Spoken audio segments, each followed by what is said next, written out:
Hello, this is Jeff Scott, your instructor for the online version of 152-157 website development XHTML CSS for the 2015 fall semester at Blackhawk Technical College. Right now I'm going to be coming at you with the PowerPoints for Chapter 5, which is entitled Web Design. So let's get started.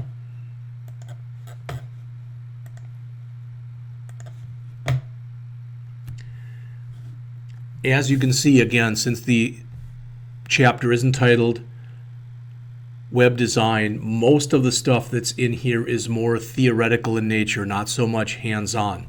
Things like describe the most common types of website organization, the principles of visual design, how to design for a target audience, etc. So, the chapter discusses recommended web design practices, including site organization, navigation design, page layout design, text design, graphic design, choosing a color scheme, and accessibility coordinate. And accessibility considerations. Thought that sounded funny. All right. They mention here on page 200, it says, whatever your personal preference is, you should always design your website to appeal to your target audience. The problem with that is, as an example, if you're working at for Amazon, your target audience is the world. Sometimes if I am writing a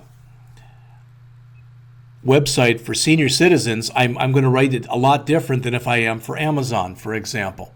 And they give some examples there. They say if you look at the example here for Nassau, as opposed to over here, which is for the Bureau of Labor Statistics, the one on the left here is much more inviting.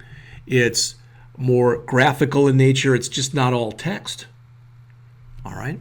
So let's talk website organization. The three main ones are hierarchical, linear, and random. Here's an example of a hierarchical organization. As it says here, there is a clearly defined home page. The home page would have navigation links to the About, the Contact, and the Products. The products would have links to the Category 1 and Category 2. As mentioned, you've got your navigation links to your major site sections, and this is oftentimes used for commercial and corporate websites. The problem you can run into is in this example right here, you've got too many choices. All right. The site, as it mentioned, becomes less usable and it becomes confusing. It's like if this was a navigation here off of home, you'd have 1, 2, 3, 4, 5, 6, 7, 8, 9, 10, 11, 12 different things. And out of those 12 things, only one here and one here have anything off of them. So be aware of your number of major navigation links. Try to limit it. They say 4. It depends on the situation. Rather than being too shallow, you can be too deep. How many layers do you want to go down?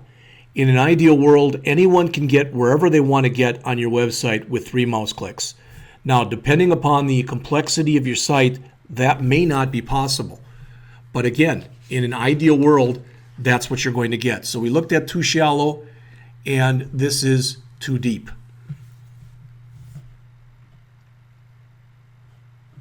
Here's a linear organization.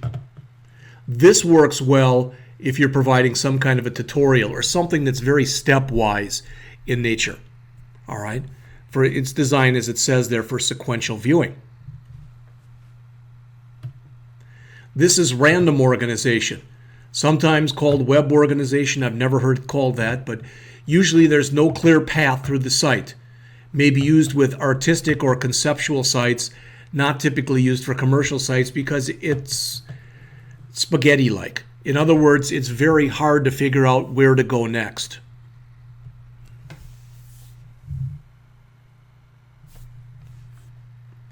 All right, some design principles.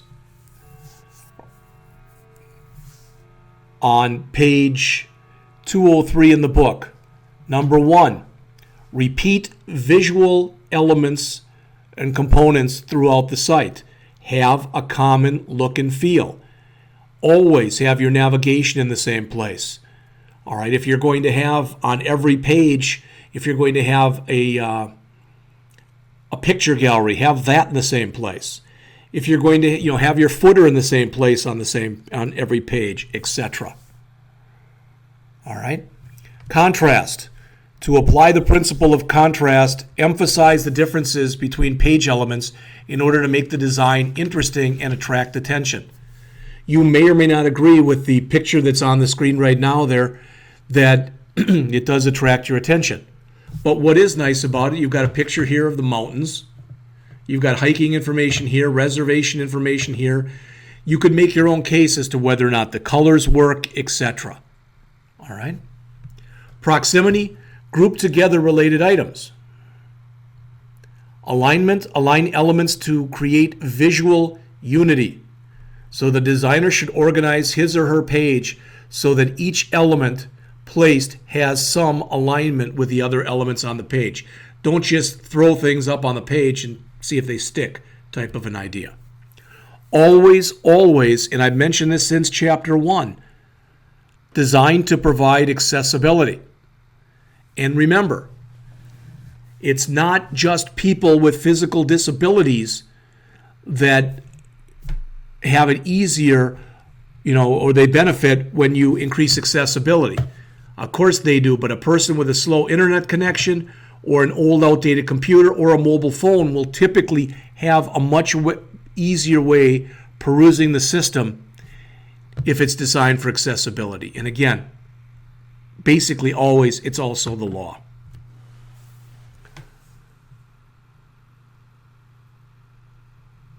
As it says here, they talk about POUR, which is an acronym. All right, and they talk about the fact that accessibility is the right thing to do. Content must be perceivable. Perceivable content is easy to see, hear, whatever it is you're trying to do with it. So any graphic or multimedia content should be available in a text format also for people who cannot see, for example. Any audio content should be available in another way for people who cannot hear, etc. Interface components in the content must be operable. Operable content has navigation forms or some kind of an interactive and intuitive feature for people to use. It must be understandable. In other words, it must be easy to read, it must be organized in a consistent manner, and it must provide helpful error messages when those are appropriate. And finally, the R in the word POUR, or in the acronym POUR, so perceivable, operable, understandable, and robust, enough to work now and in the future. So when you're writing for the web, a few things. Number one, avoid long blocks of text. Organize your content in a way where you won't need large blocks of text. Most people, and it's in this book someplace, I don't remember where, but I've also seen this online, that most people who use a website aren't there to read every page. They're there to scan. All right, so avoid large blocks of text. Use bullet points. Use headings and subheadings, but don't overuse them. You typically will only have one H1 heading on a page, for example. Use short paragraphs. Use common fonts. I've already shown you some of them. Arial, Helvetica, which has been the standard for years basically for Mac. All right. Use an appropriate text size. If you set it for medium or 1 EM, that's 100%. Have a strong contrast between the text and the background. We've talked about this before. We've talked about the fact that especially people who are colorblind or somewhat colorblind, you want to make sure that they can discern between what is text and what is background. Use columns instead of wide areas for horizontal text. Carefully choose text in hyperlinks. I've shown you some of that already. Don't have click here. Let them know what it is when they click, what it is that's going to be happening. Always check your spelling. There are literally hundreds of thousands of websites out there that have spelling errors in them.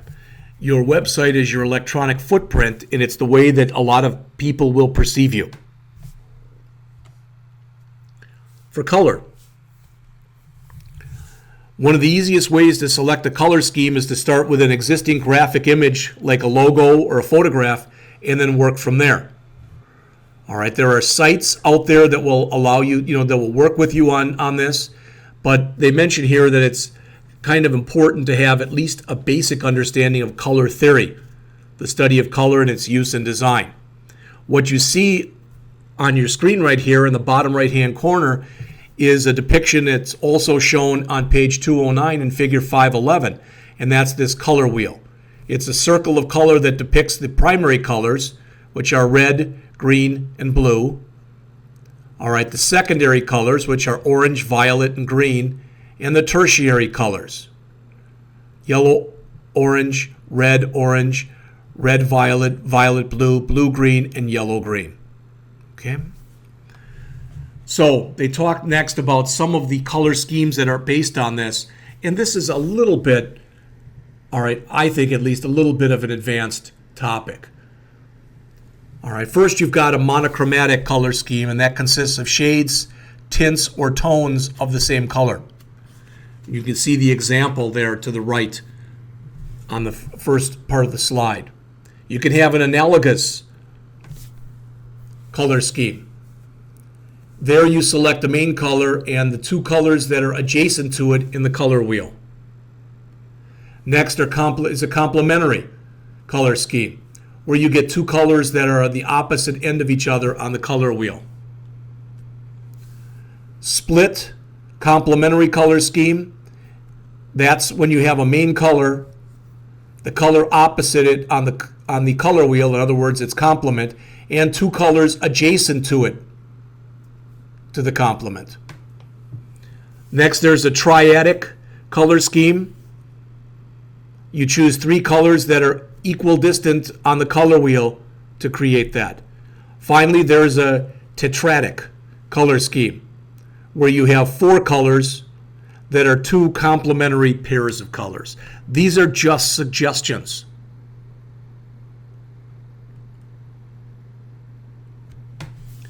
As far as the implementation of a color scheme, this is the bullet list that's shown on the top of page 211.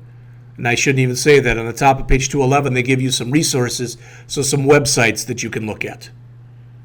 All right. Choose one color to be dominant. I think that's a good idea. Use other colors in the color scheme as accent colors. One thing is, don't think that you have to have 500 colors on the same page. And some colors don't look good together. Don't be afraid to use neutral colors. Don't restrict yourself to the 216 web safe colors. All right. Make sure that you've got a sufficient contrast when you're using colors for text and background. We've talked about this before. There's different online tools that you can use to verify contrast. You can see them here, and there's some more that are listed in your book as well. Here are some color scheme resources also listed in the book. All right, here's some examples. Now notice in here, for example, this one says appealing to kids and preteens. Notice it's very colorful.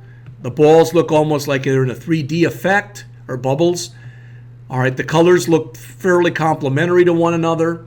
Appealing to everybody, better be visual. Appealing to older adults, quite often when you get a site for older adults, it'll be textual in nature. Very few to no graphics whatsoever. Young adults can have different colors. All right. So the uses of graphics and multimedia. Trying to keep up in the book also. This is the bottom of page 214. Okay. All right. Sorry, I lost my page. There we go. Okay. Keep both the file size and the image dimensions as small as possible. All right. Really, even if you've got a site that's got an unbelievably cool graphic, for most people, you look at it once, wow, it's an unbelievably cool graphic. They're not going to come back to it again most of the time just because it was a cool graphic.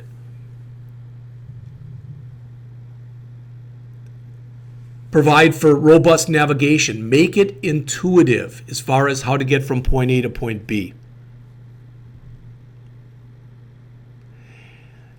Feel free to use anti-aliasing, and I don't know if they show the picture in here. They probably, no, they don't. But if you look on page 215 in figure 523 at the top of the page, that anti-aliasing introduces intermediate colors to smooth jagged edges on on digital images. So there's a lot of graphical applications like Photoshop and Fireworks that can be used to create these. Don't use multimedia if it's not necessary. All right? Things like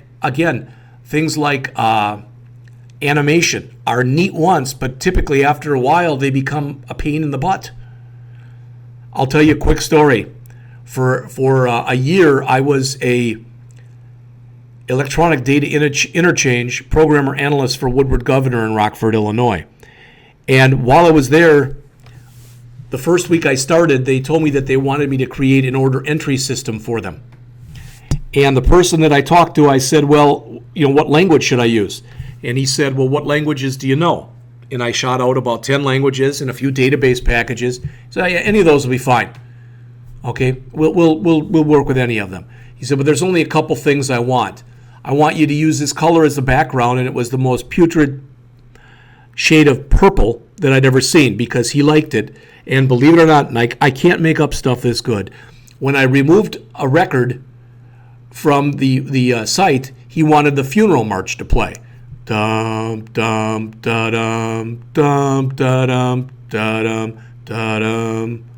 And I was like, you're kidding, right? And he kept saying, no, I'm really serious. This is what I want. So I did what he wanted. But I told him, I know I'm going to be back in a couple days because I know that you're going to be sorry you did this.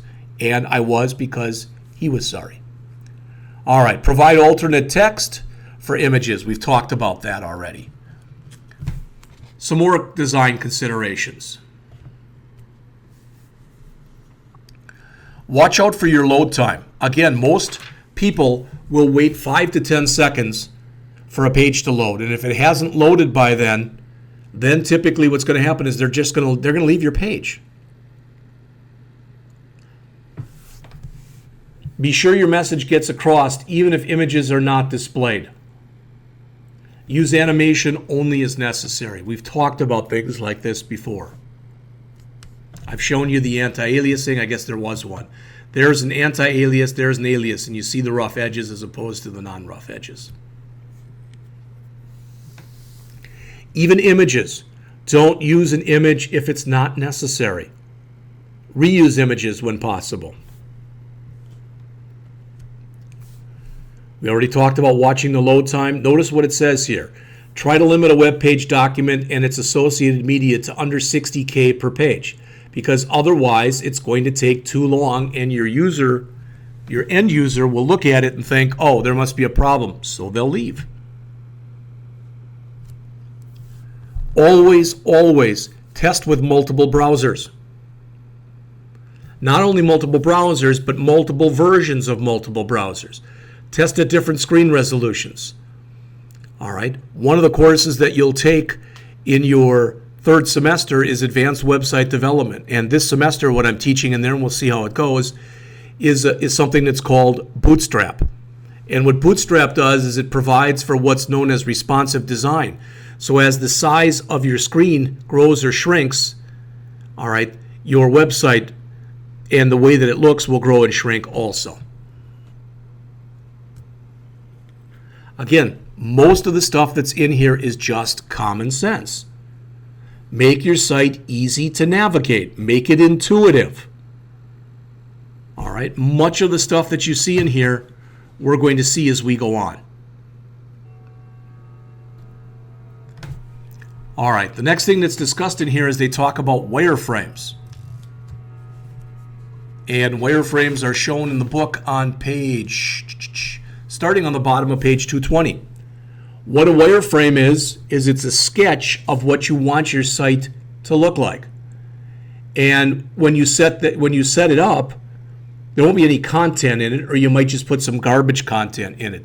The idea is before you spend too much time or effort on something, you do something like this, you show it to the people or persons that you're creating the site for, and you let them comment on whether or not that's the kind of site they're looking for. Couple of examples. This is figure 530 on page 221 on the left here. Place the most important information above the fold. That comes from the old days of newspapers, where if you folded it in half, the most important stories were on the top. Use adequate white space. Have an interesting page layout. Again, this is usable, but I agree with the author here. It's a little bit boring. If you compare that with this is a lot nicer. There's a graphic, and it's a columnar format.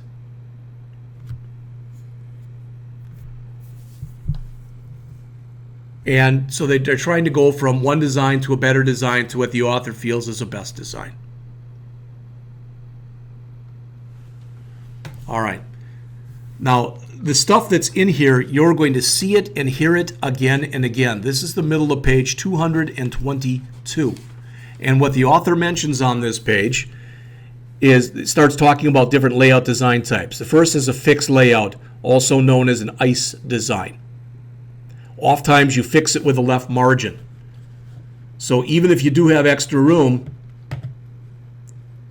all right, it'll only be a certain size. That doesn't look bad as long as it is centered, as the author says right there.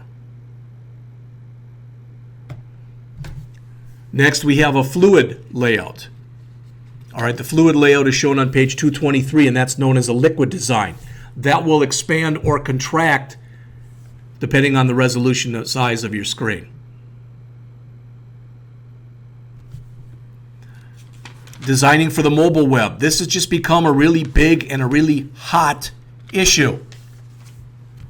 All right, and the reason for that, the reason that it's become a big and a hot issue is there are companies today that unless you have a mobile presence, not that you just have a website, but you have a mobile website, if you don't have one, they won't do business with you. So the three approaches are shown here on the bottom part of the slide. Create a special or a separate mobile site. For instance, if I go and look at I get the Milwaukee Journal Sentinel online. And if I go and get it through the desktop, I'll go to JS Online. But if I go from my mobile device, it's m.jsonline.com. All right? So you can have a separate site. You can host the mobile site within your current domain, or you can configure for your current website for mobile display using, again, what are referred to as responsive web design techniques. These are things that you should look for. You're going to have a smaller screen size. You will have bandwidth issues. All right, many times people who use these things are on the go. They might be going from some place that has great Wi-Fi capability to another place that has little or none. You're going to almost always, on a mobile device, especially a mobile phone, will have a single column layout. It'll look like one big page that scrolls. All right, maximize content, or contrast rather. Optimize images for mobile display. Have descriptive alternative text in case they have images turned off. And avoid display of anything you don't need. If you might have this really cool looking logo, but that real cool looking logo maybe has no place on a phone.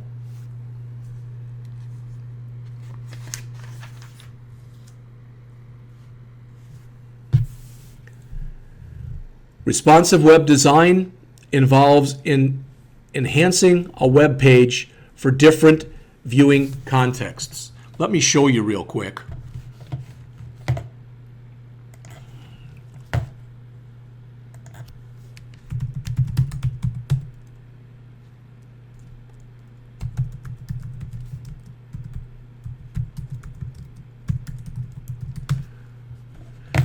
All right, this is the Get Bootstrap Expo.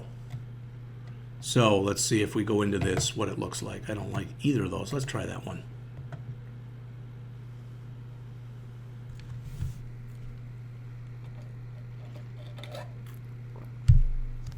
All right, you might think, well, big deal. Who cares, one way or the other? Well, this is a site, and notice as I start to shrink down the size of the site, watch how it'll change. All right, you notice when I get to a certain point, I no longer have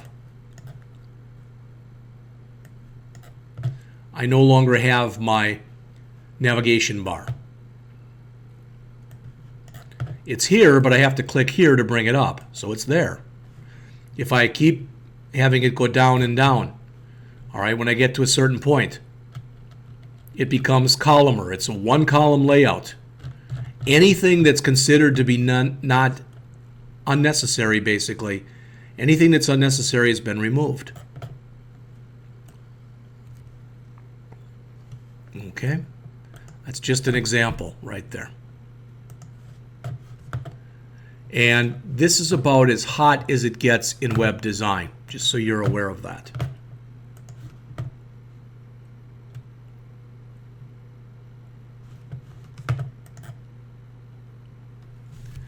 Here's some best practice list, and this is by our author.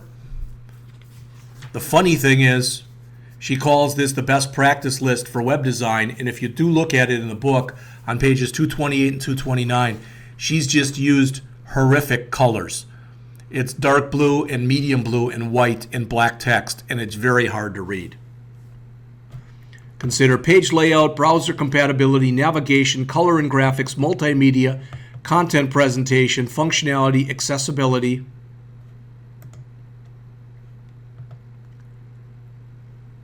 And they tell you to try a few things. Okay? I'm just going to hold off on that. So this chapter was on the best practices of web design. As it says, the choices you make in the use of color, graphics, and text should be based on your target audience. All right? I'm going to come back in just a couple minutes, and when I do, I'm going to be talking about page layout.